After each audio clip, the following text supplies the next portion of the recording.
Hello दोस्तों। आज एक नोट 7 प्रो टच काम नहीं करता। तो देखते हैं उसका हम किस तरीके से सॉल्व कर सकते हैं। ठीक है, तो इसको किस तरीके से इसका फॉल्ट फाइंड करते हैं हम स्टेप बाय स्टेप इसका फॉल्ट फाइंड करेंगे पहली बार। और दूसरी बात होता है कि नहीं वो तो पता नहीं, ट्राई करते हैं। ठीक है, ये देखो इसका डिस्प्ले टीम है लेकिन कुछ दिखाई नहीं दे रहा। इसको मैं अगर थोड़ा सा नज़दीक लाके करूँ तो एक सेकेंड है, कैमरा भी ज़्यादा क्लियर नहीं है मेरा। यहाँ पे अगर आपको मैं दिखाऊं तो ये देखो कुछ नहीं दिख रहा। एक सेकेंड, देखो ये देखो, ठीक है, थोड़ा सा ही दिख रहा है। तो क्योंकि इसमें टच काम नहीं कर रहा तो देखते हैं आगे इसका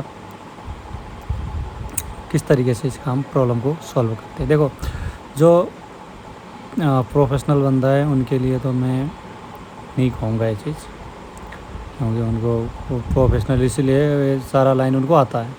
ठीक है, और जो मैं मेन देखो जो सीख रहे होते हैं बंदे, जो बिगिनर होते हैं, ठीक है, जिनको आइडिया नहीं होता कि मैं फॉल्ट को किस तरीके से फाइंड करूं, तो हम ज़रिया बताते हैं कि मतलब किस तरीके से आपको फॉल्ट को फाइंड करना चाहिए।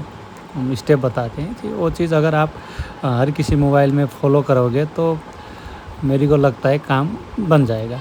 ठीक, एक और दूसरी बात रही आपकी खुद में थोड़ा सा एक्सपेरिमेंट भी करना पड़ेगा। आपका जो कोई भी मोबाइल आ गया और आपने खोला, बना दिया, पैक कर दिया और दे दिया वो नहीं होना चाहिए। अगर आपके पास कोई मोबाइल आ रहा है तो उसमें थोड़ा सा आप चेकिंग कर लो। जैसे आपका BCI लाइन में कितना वैल्यू होता है, क्या वैल्यू बनता है। ठीक है, आपका डिस्प्ले कनेक्टर में, आपका चार्जिंग कनेक्टर का, मतलब जो भी होता है, आप जिसको भी आप मोबाइल को बिना ज़्यादा छेड़खानी करके किए जो आप वैल्यू चेक कर सकते हो वो चीज़ आप चेक करके रख लो। ठीक है, उससे आपको देखो अगर उस तरीके का डाटा बनाओगे तो आपको बहुत ज़्यादा फ़ायदा में रहोगे आप। जो इस टाइम जिसके पास डाटा है बंदा वही बड़ा ख़तरनाक होता है। ठीक है, और जिसके पास डाटा नहीं होता, जानकारी नहीं होती, तो उनको ज़्यादातर गिना नहीं जाता। ठीक है, तो डाटा रखना सबसे ज़्यादा ज़रूरी है।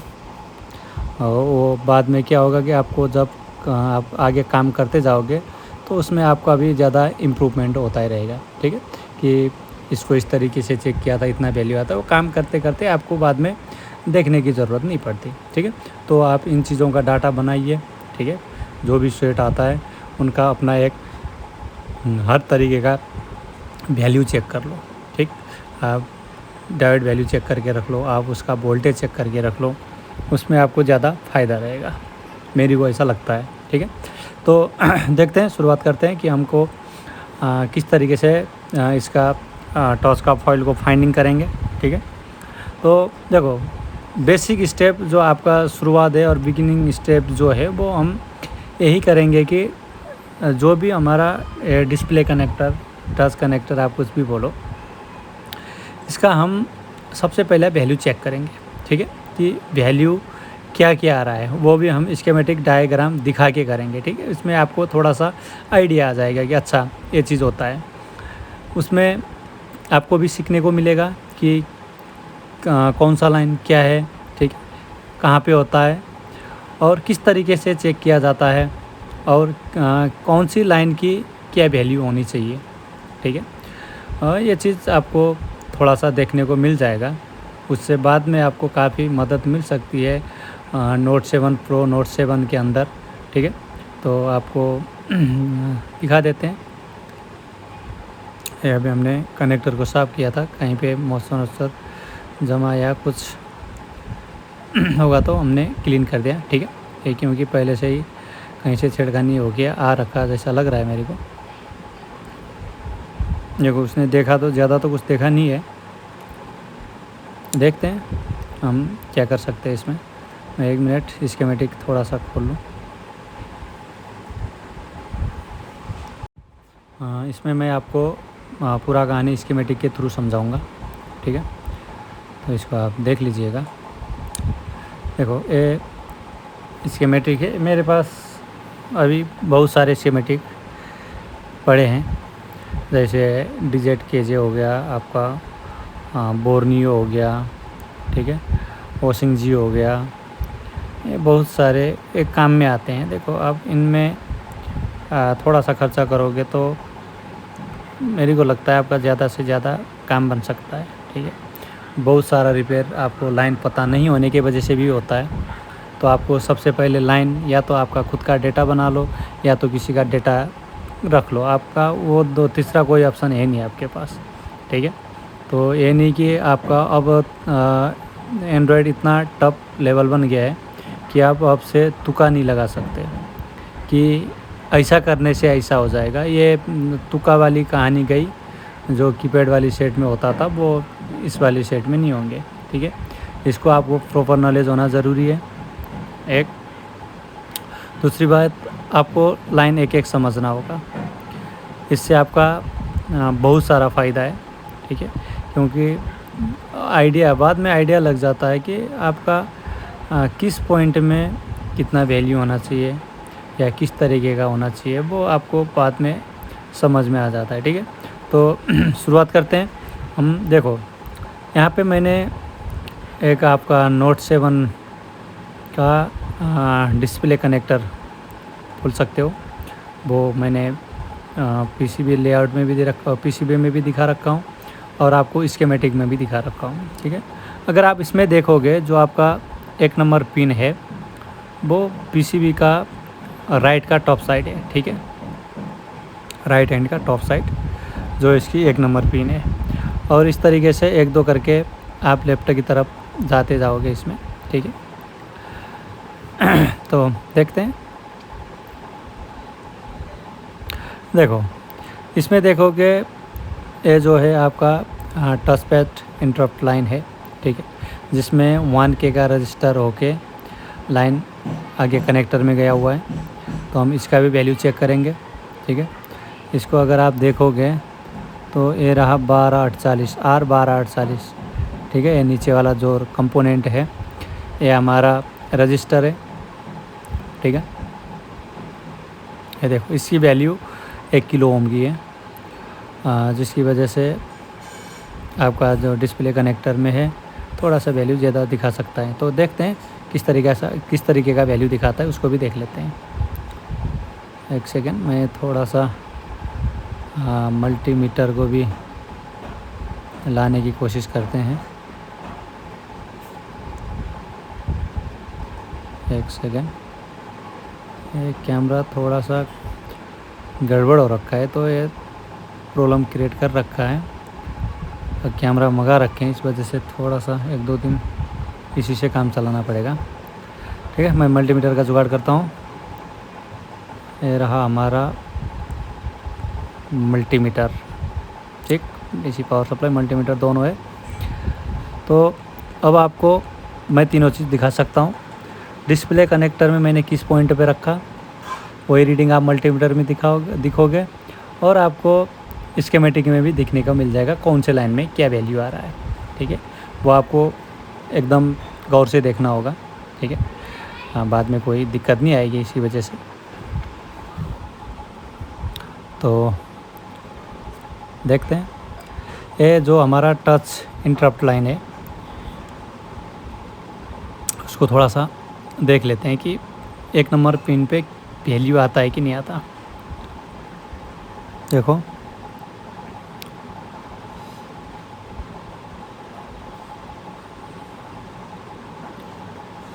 ये देखो 1 नंबर पिन पे 1 नंबर पिन ग्राउंड हो गया, 2 number pin 1 number pin ground है, 2 नंबर पिन इंटरप्ट लाइन है, उसमें भी वैल्यू आ गया।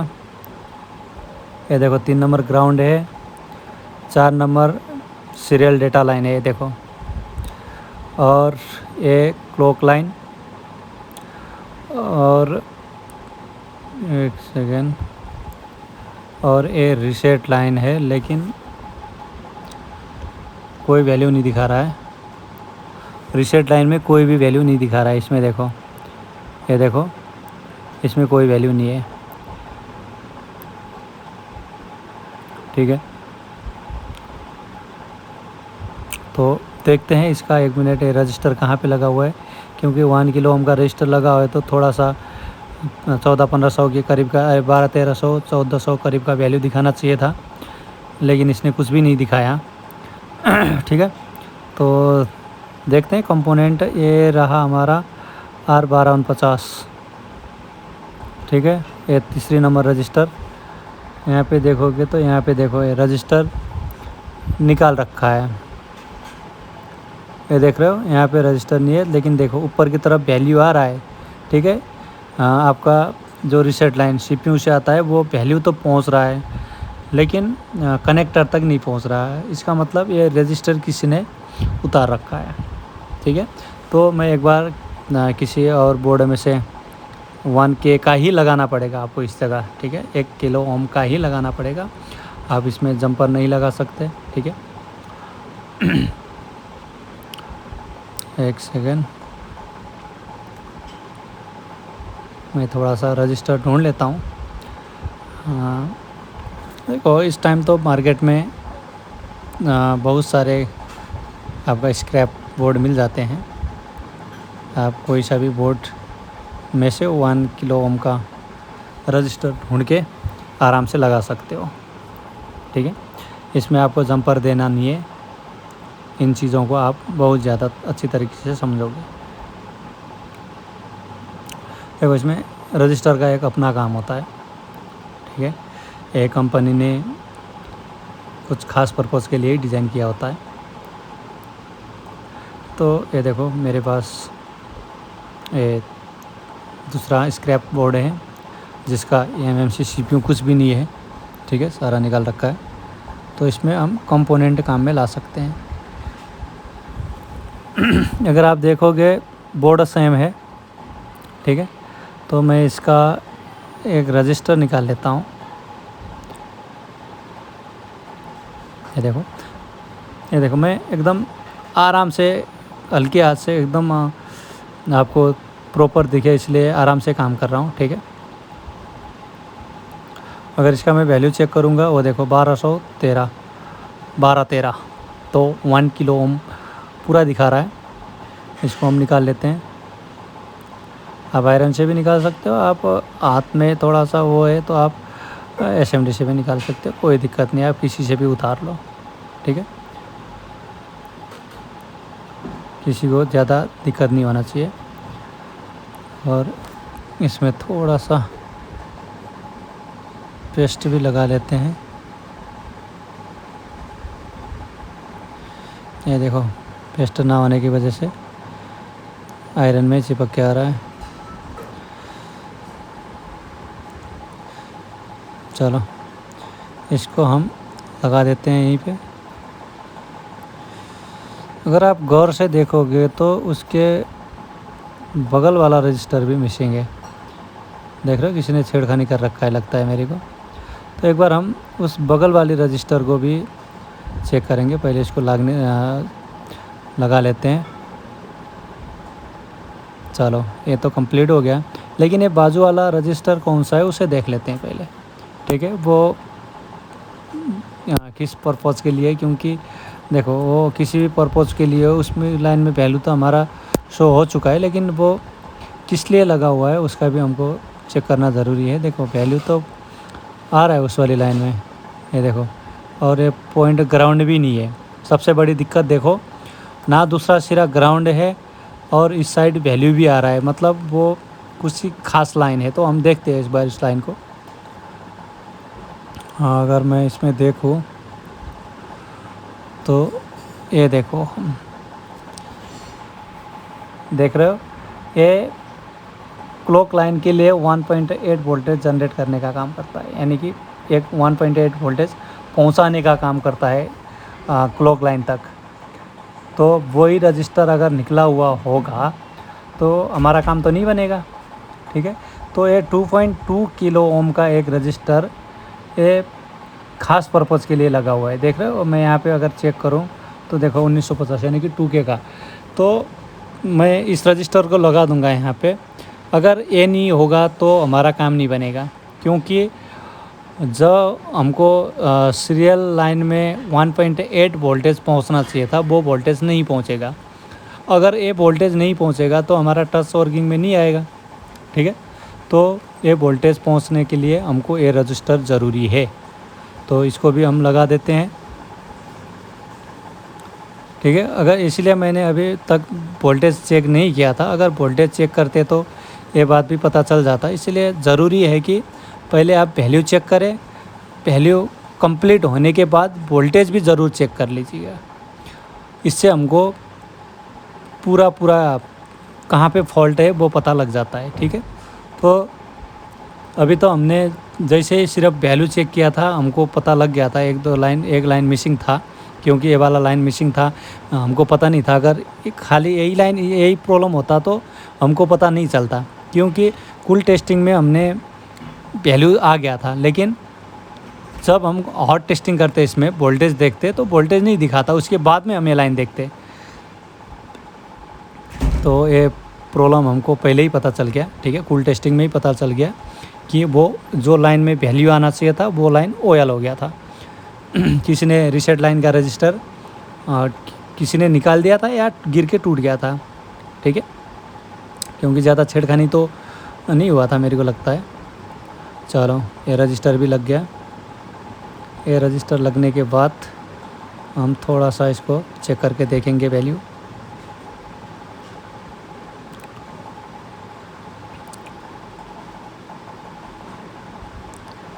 देखो अगर आप वैल्यू देखें, थोड़ा सा एक बार स्कीमेटिक लगा देता हूँ मैं, ठीक है। स्कीमेटिक से आपको भी थोड़ा सा आइडिया आ जाएगा। एक सेकेंड मैं कनेक्टर से पता करता हूँ। चलो ये रहा, अब आप देख लीजिएगा। देखो 1 नंबर पिन ग्राउंड है, 2 number pin touch pad interrupt line है। मैंने आगे ज़्यादा गौर नहीं किया तो क्या कहते हैं, गलती से मिस्टेक वाली कहानी हो गई। अब देखो यहाँ पे पहली लाइन जो हमारी है वो ग्राउंड है, ठीक है। ये ग्राउंड हो गया। दूसरी लाइन ये देखो इंटरप्ट लाइन 1 की वाली। तीसरी लाइन ग्राउंड। चौथी लाइन एसडीए लाइन। पांचवी लाइन क्लॉक लाइन। छठी लाइन ये देखो रीसेट का लाइन बन गया, पहले नहीं बना था, ठीक है। चलो उसके बाद ग्राउंड और उसके बाद 1.8 वोल्टेज। तो ये लाइन होते हैं टच के। अब जो हमारा नॉर्मल जीआर वैल्यू बोलो या आप ग्राउंड रेजिस्टेंस बोलो या आप डायोड वैल्यू बोलो, कुछ भी बोलो, बात एक ही है, ठीक है। तो वो तो अभी सही है, तो एक बार चेक करके देख लेते हैं मोबाइल होता है या नहीं होता।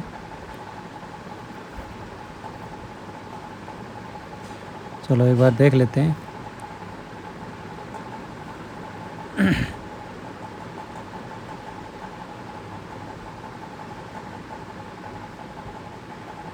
इसको थोड़ा सा पैक कर लेते हैं हम।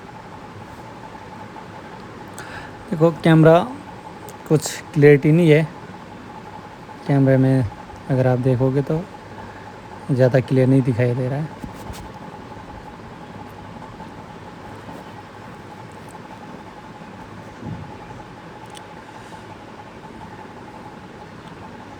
सेट को ऑन कर दें हम। अब ऑन होने के बाद हम इसका टच चेक करेंगे। एक सेकेंड ऑन हो जा।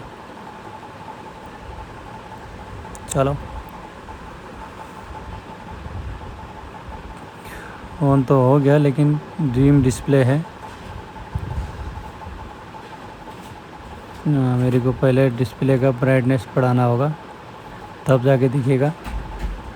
एक सेकेंड, टच ने तो काम कर लिया, ये देखो, ठीक है। यहाँ पे आराम से टच काम कर रहा है। चलो, तो आपको मेरा वीडियो कैसा लगा? अगर आपको वीडियो अच्छा लगा है तो प्लीज़ लाइक शेयर कर देना, ठीक है। और कुछ समझ में नहीं आया तो नीचे कमेंट बॉक्स में कमेंट कर देना, ठीक है, जिसकी वजह से हमको भी पता चले कि आपके में दिक्कत क्या है। तो अगर चैनल पे नए हो तो सब्सक्राइब कर देना। धन्यवाद।